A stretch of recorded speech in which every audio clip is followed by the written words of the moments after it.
Ilang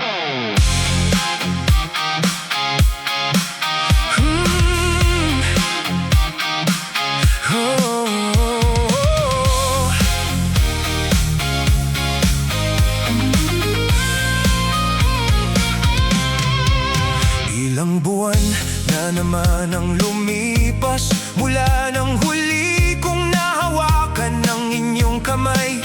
Sa kalendaryo'y binibilang ang araw.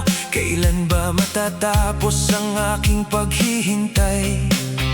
Sa trabaho'y ngumingiti ako, kahit ang puso ko'y gustong umiyak. Kapag may nagtatanong kung okay lang ako, sinasabi ko oo kahit hindi naman talaga. Dahil bawat gabi bago matulog, isang tanong ang aking inuusal: kailan ako makakauwi? Kailan ko ulit mayayakap ang aking pamilya? Kailan ako makakauwi? Kailan ko kayo muling makikita? Ang tagal nang namimiss ng puso ang init ng ating tahanan. Kailan ako makakauwi? Kailan matatapos ang pangungulila? Gusto ko lang namang makasama kayo, kahit isang simpleng hapunan lang sa mesa. Namimiss ko ang ingay sa bahay, ang tawanan at simpleng pagtatalo. Namimiss ko pati ang mga bagay na dati hindi ko man lang napapansin sa inyo. Namimiss ko ang tawag ni nanay kapag oras na ng pagkain. Namimiss ko ang boses ng mga anak na nagtatanong kung kailan ako uuwi. Sa ibang bansa'y may trabaho, pero dito sa puso ko'y may tahanan. At kahit gaano kalaki ang kinikita, hindi nito kayang bilhin ang isang yakap ninyo. Kailan ako makakauwi?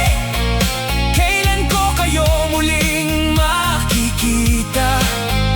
Ang tagal nang namimiss ng puso ang init ng ating tahanan. Kailan ako makakauwi? Kailan matatapos ang pangungulila? Gusto ko lang namang makasama kayo, kahit isang simpleng hapunan lang sa mesa. Hindi ko hinihingi ang marangyang buhay, hindi ko kailangan ng maraming pera. Ang pangarap ko lang talaga ay makauwi at makita kayong masaya. At kapag dumating ang araw na iyon, hindi na ako muling magmamadali. Upo ako sa tabi ninyo at pahalagahan bawat segundo ng ating pagsasama. Kailan ako makakauwi? Sana'y hindi na magtagal, dahil ang puso kong pagod. Ang tahanan lamang ninyo ang kailangan. Kailan ako makakauwi? Darating din ang araw na iyon, at sa unang pagkikita natin, wala nang salitang kailangan. Yakap lang ng mahigpit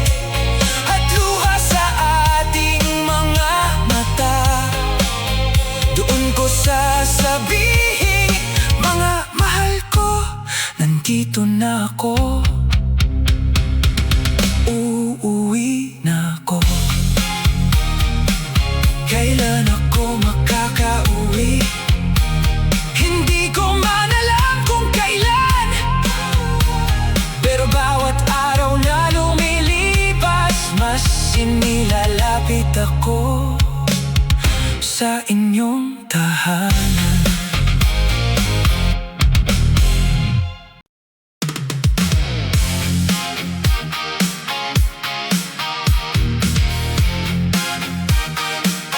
Oh yeah!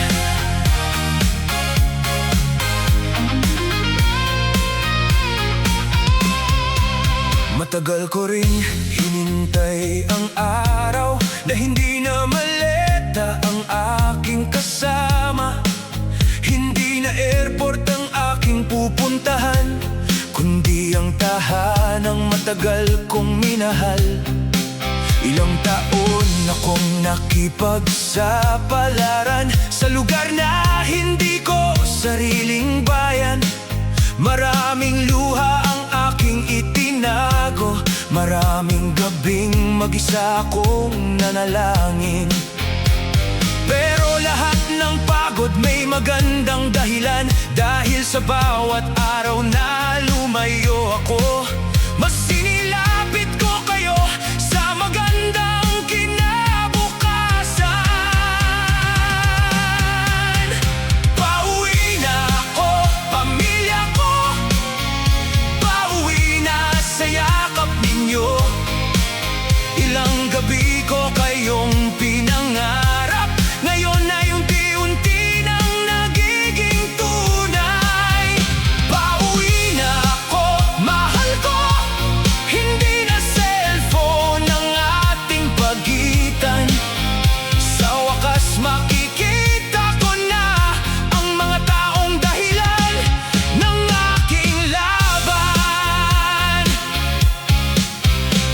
May dala akong simpleng regalo, hindi man mamahalin, puno ng pagmamahal. May pasalubong para kay nanay at para kay tatay na laging tahimik na nag-aabang. Para sa mga anak kong minahal ko, kahit malayo ako sa bawat paglaki ninyo, hindi man ako nandoon sa bawat sandali, sana'y naramdaman ninyo ang pagmamahal ko.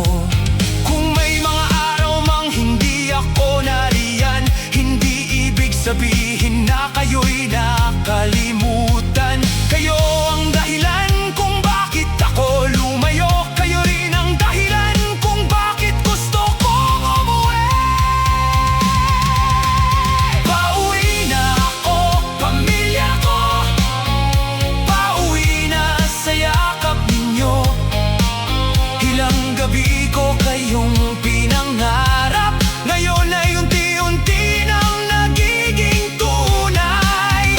Pauwi na ako, mahal ko, hindi na cellphone ang ating pagitan. Sa wakas makikita ko na ang mga taong dahilan ng aking laban. Sa pagbukas ng pinto ng ating bahay, sana'y makita ko kayong lahat. At kung ako man ay mapaluha, hayaan ninyo, dahil matagal ko kayong hinintay.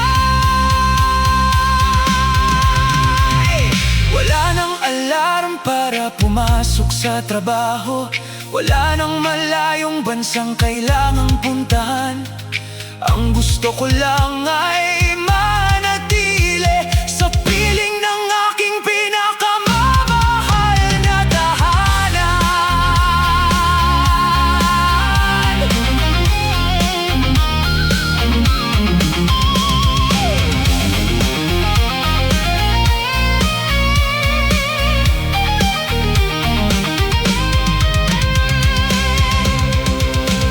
Pauwi na ako, pamilya ko,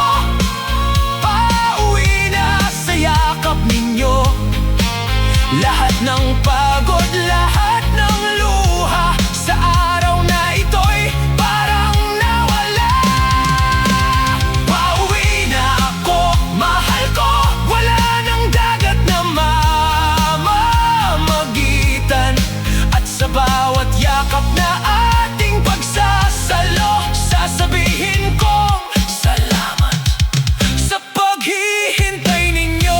Pauwi na ako, pamilya ko.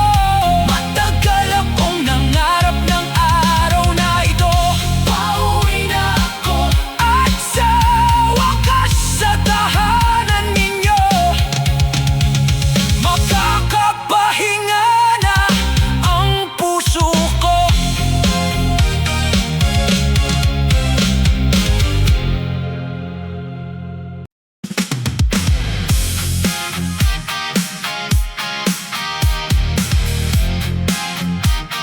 Oh, yeah.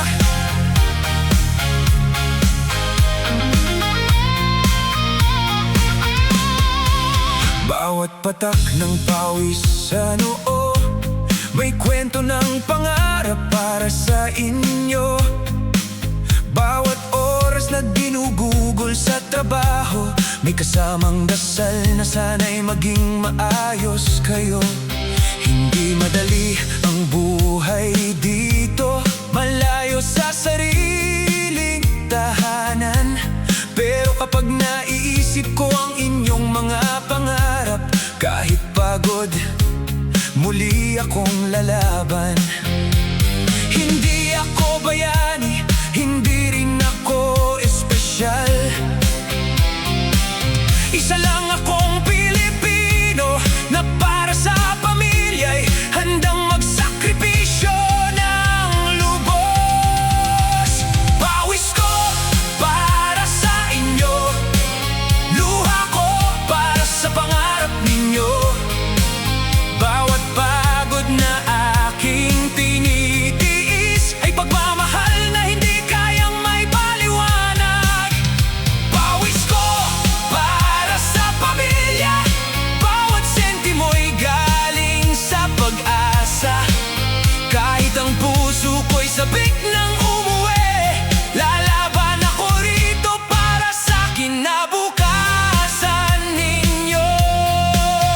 Kapag ipinapadala ko ang aking kinita, iniisip ko ang mga pangarap ninyo. Pambayad sa kuryente, pambiling pagkain at pang-tuition ng batang nais kong makapagtapos. Hindi ko kailangan ng bagong damit, hindi ko kailangan ng mamahaling bagay. Masaya na ako kapag alam kong sa bahay may pagkain sa hapag at may ngiti kayong taglay. Minsan sarili ko'y nakakalimutan dahil pamilya muna bago ang lahat. Ang bawat sakripisyong ginagawa ay para sa araw na magiging maginhawang buhay ninyo. Pawis ko para sa inyo, luha ko para sa pangarap ninyo. Bawat pagod na aking tinitiis ay pagmamahal na hindi kayang may paliwanag. Pawis ko para sa pamilya, bawat sentimo'y galing sa pag-asa. Kahit ang puso ko'y sabik ng umuwi, lalaban ako rito para sa kinabukasan ninyo. Kung minsan man ay magtanong kayo kung bakit kailangan kong lumayo, ang sagot ko'y simple lamang: mahal ko kayo ng higit sa sarili ko.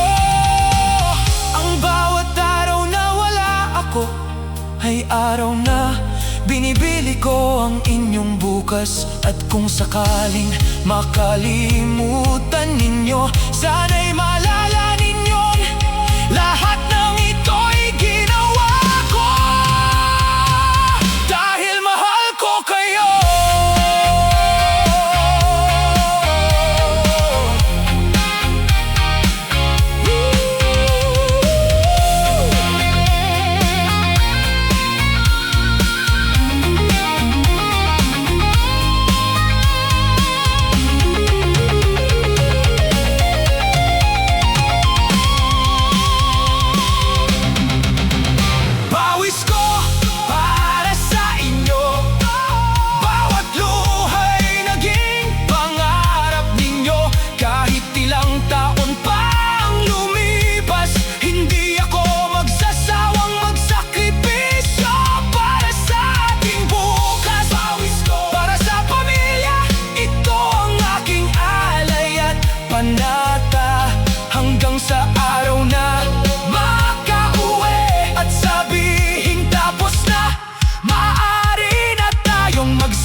Bawat umagang ako'y bumabangon, ibang lugar, ibang mundong kinabibilangan. May ngiti sa labi kahit pagod ang katawan, dahil sa isip ko'y kayo ang dahilan.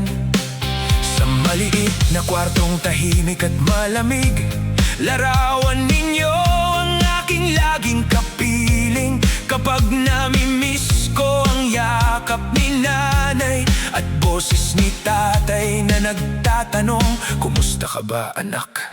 Minsan gusto ko nang sumuko, minsan luhay di ko mapigilan.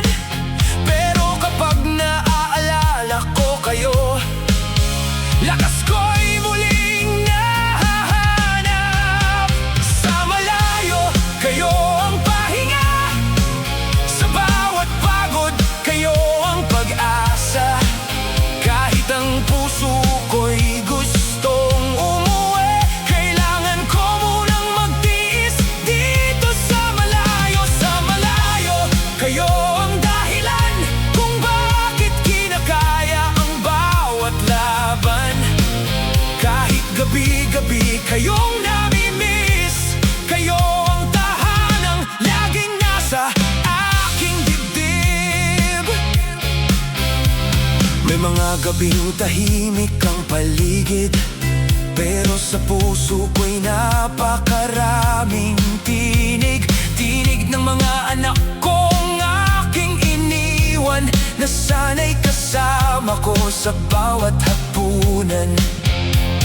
Hindi ko nakita ang unang araw ng pasok, hindi ko narinig ang bawat munting kwento. Sa video call, pilit kong tinatago ang luhang bumabagsak habang kayo'y nakangiti sa screen ko. Kapag sinabi ninyong kaya mo yan, parang gumagaan ng aking katawan. Kahit malayo ang aking mga kamay, pagmamahal ko'y hindi kailanman lalayo. Sa malayo, kayo ang pahinga, sa bawat pagod, kayo ang pag-asa. Kahit ang puso ko'y gustong umuwi, kailangan ko munang magtiis dito sa malayo. Sa malayo, kayo ang dahilan kung bakit kinakaya ang bawat laban. Kahit gabi-gabi kayong namimiss, kayo ang tahanang laging nasa aking dibdib. Darating din ang araw na hindi na kailangang magpaalam. Wala nang airport na haharapin, wala nang yakap na kailangang bitawan. Sa araw na ako'y makauwi, pipikit ako sa inyong mga bisig at sasabihin ko ng buong puso, sulit ang lahat ng aking tinis.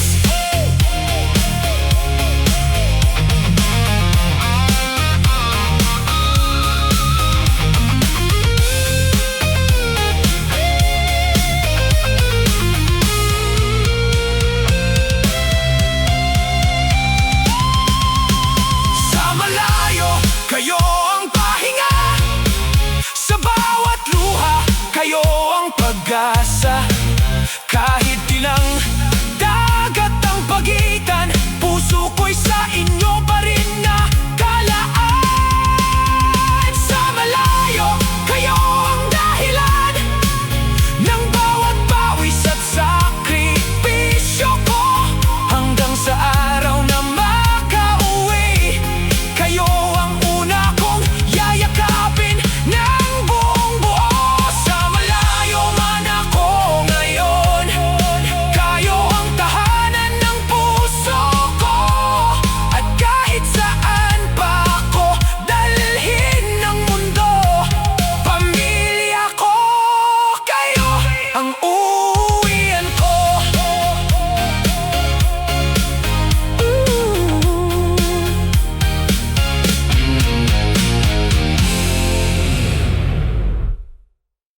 Gabi na naman dito sa ibang bayan. Tahimik ang kwarto, mag-isa na naman. Binuksan ko ang cellphone na hawak-hawak. Umaasang online na kayo sa Pilipinas. Nang makita ko ang inyong mga mukha, biglang gumaan ang buong araw ko. Kahit ilang segundo lang ang usapan, parang nasa bahay na rin ako. Kamusta ka mama? Kamusta kayo mga anak? Simpleng tanong pero sa dibdib ko may kurot na hindi ko maipaliwanag. Tinanong ko kung kumain na kayo at kung nag-aaral ng mabuti ang bunso. Pero sa totoo lang ang gusto kong sabihin, anak, miss na kita, yakapin mo ako. Video call sa gabi, dito ko kayo nakikita. Kahit screen lang ang pagitan, parang hawak ko ang inyong mga kamay. Video call sa gabi, dito ko binubuo ang sarili. Kahit saglit lang tayong mag-usap, sapat nang gumaan ang aking pangungulila. Minsan nakikita kong kayo'y nagtatawanan, habang ako'y nakatingin lang sa malayo. Gusto kong sumabay sa inyong kasiyahan, pero trabaho muna bago ang sariling gusto. May birthday na hindi ko napuntahan, may Pasko na larawan lang ang kasama. May yakap na ipinadala sa video, at mahal kita na kailangang sabihin sa camera. Hindi ninyo nakikita ang luhang bumabagsak pagkatapos ng tawag. Kapag sinabi ninyong ingat ka dyan, doon ko nararamdamang kailangan kong maging matatag. Video call sa gabi, dito ko kayo nakikita. Kahit screen lang ang pagitan, parang hawak ko ang inyong mga kamay. Video call sa gabi, dito ko binubuo ang sarili. Kahit saglit lang tayong mag-usap, sapat nang gumaan ang aking pangungulila. Balang araw hindi na screen ang pagitan nating mag-anak. Hindi na good night sa cellphone, kundi yakap bago tayo matulog. Hindi na kailan ka uuwi, hindi na ilang buwan pa. Sabay-sabay na tayong kakain, at maririnig ko ulit ang tawanan ninyo sa bahay. Video call sa gabi, salamat at nandyan kayo sa bawat pagod ng buhay ko. Kayo ang nagbibigay ng lakas sa puso ko. Video call sa gabi, hanggang sa araw na ako'y makauwi. Kahit malayo ang katawan ko, ang puso ko'y kasama ninyo lagi. Video call sa gabi, huling tanaw bago matulog. Good night, anak, mahal kita. Mga salitang bumubuo sa puso kong pagod. Dito man ako sa ibang bansa, kayo ang mundo ko sa Pilipinas. Hanggang sa muli nating pagkikita, maghihintay ako at magtitiis. para sa inyo.